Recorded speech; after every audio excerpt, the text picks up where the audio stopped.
Bëricisti Xhevat Mustafa, duke ju referuar një fotografi të realizuar gjatë Asamblesë së Përgjithshme të OKB-s në New York, ku ministri serb i jashtëm, Marko Đurić, prezanton ministren e jashtme të Shqipërisë, Elisa Spiropali tek emisari amerikan Richard Grenell, ngre disa pikpyetje. Ai pyet pse këtë rol nuk e kreu një diplomat i ambasadave shqiptare në SBA, nëse Ballkani i Hapur është varrosur përfundimisht dhe nëse ky takim kujton vëllazëritë e dikushme, Tito Envere të tjerë, në vijim postimi i tij plot.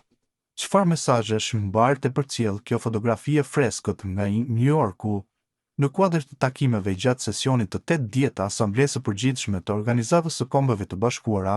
ministri i punëve të jashtme të Serbisë, Marko Đurić, i cili prezanton vullnetarisht dhe me shumë kënaqësi misionarit të paguar shumë shtrenjtë çdo muaj nga Beogradi Richard Grenell, mishi huaj në Dash dhe në rrethin e bashkëpunëtorëve të presidentit Trump, ministren e re të punëve të jashtme të Shqipërisë, Elisa Spiropali, shumë kujt, sidomos shqiptarëve në Shqipëri, Kosovë, Malë të Zi dhe Maqedoninë e Veriut, diasporë,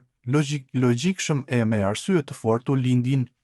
të paktën 3 pyetje. A nuk mund të bënte këtë punë një diplomat apo diplomate nga 2 ambasadat e Shqipërisë në SBA?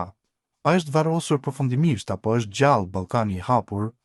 A nuk na dhuron bujarisht ky takim e kjo fotografi arsye të forta,